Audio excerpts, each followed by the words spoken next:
Well, hello everyone. I am the Neurodivergent Ninja, and I have an apology to make. No, I'm not going to apologise for liking Formula One, or not going to apologise to podcast if you've seen that. But it is on the subject of Formula One that I do need to make my apology. Um, basically, the last video that I did on the F1 chats, um, I suggested that there could be a chance that the Las Vegas Grand Prix will be a cringe fest. I hoped it wouldn't be, but I thought it would be.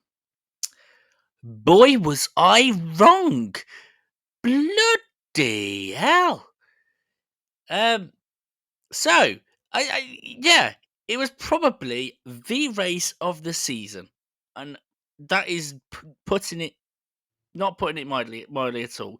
It was incredible. We had overtakes of the lead on the regular. We had beautiful scenery as well, gotta say that.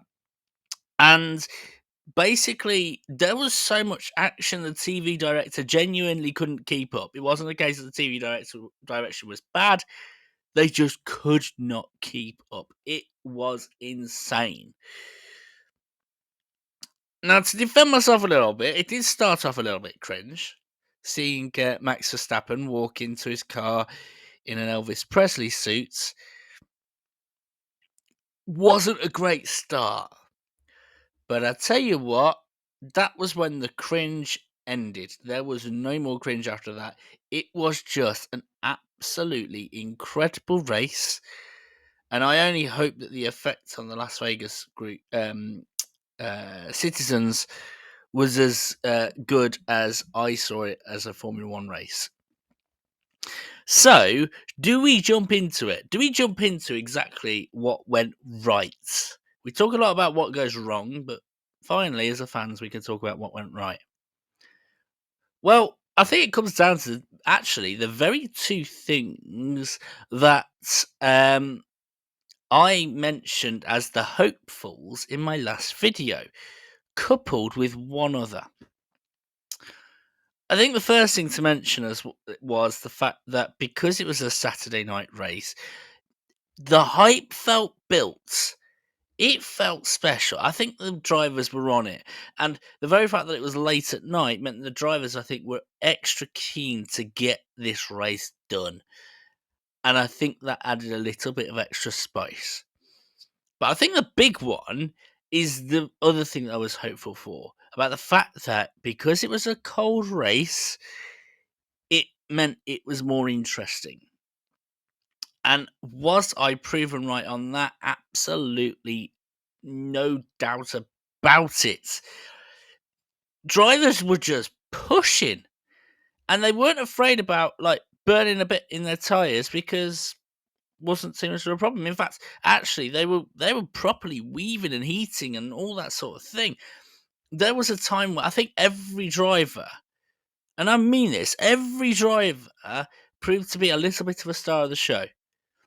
At the start, Hamilton looked absolutely fiery and was ready to just keep overtaking and overtaking. The hard tyres were absolutely working a treat. And up until he had the puncture when he was driving with Piastri, he looked absolutely on form. Piastri himself very much pushed his way past. Verstappen being Verstappen, absolutely. Alonso pushing forward again. Who else did we have? Oh yeah, there was a battle between Magnussen and I think it was Albon, where they just like it was constant nip and tuck. Like that Magnussen would get out dragged off the line, then he'd battle back. Absolutely incredible. Again, um, other things that went on as well was I think Russell at the end was showing good feistiness, and that top three in Verstappen, Leclerc, Perez absolutely smashed it and knocked it out of the park. I have to say, it was really enjoyable watching it. I felt a little bit awkward from Verstappen's lunge on the first lap. Bit of 50-50 on that one. Um, You know, you could make the arguments that both of them should have let Russell through, and then Verstappen got the penalty. But it's a first lap incident, so not too much against that. And to be honest, I think Verstappen was almost untouchable the way he was doing the race pace. But really, really good race. And then the final lap, the final corner of the final lap, Leclerc's move on Perez. I had to apologise to neighbours for my noise because I kind of hyped up a bit on that. But I think the other thing to mention as well, this was a street circuit. But the way it was designed, it was basically it felt like a proper racetrack. And what was good about it was the fact that it didn't look like your standard racetrack.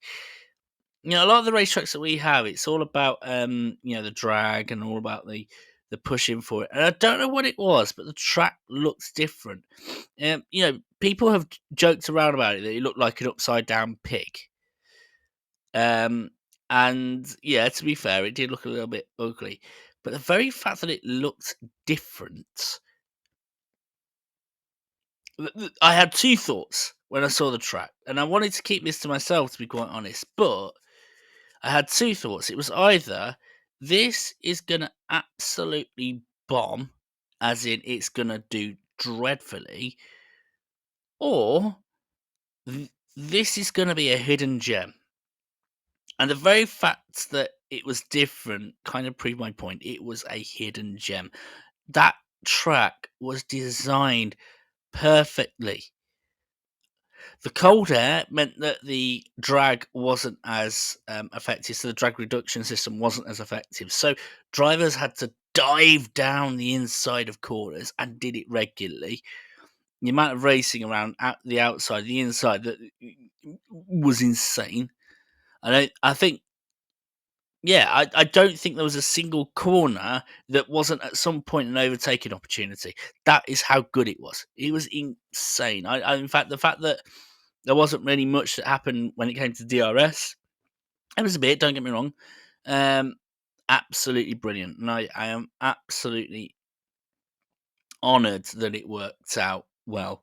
There was a lot of excitement, and I just have to say that I am proud as a Formula One fan.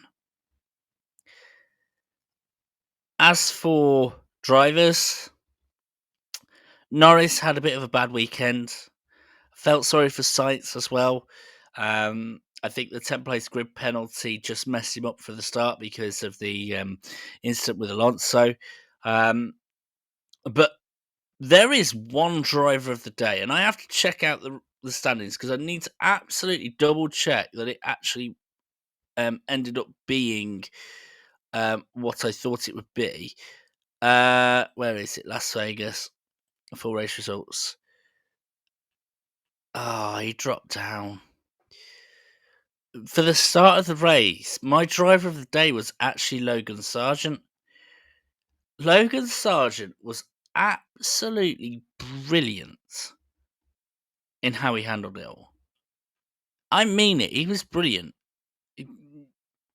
Incredible the way he was handling it, and I think they probably got messed up by the safety car. Probably bit of a shame on that. Real shame on that. But every single driver in the top 10 either quietly did incredible, such as Lance Stroll and Sergio Perez, or they had moments where they just shone.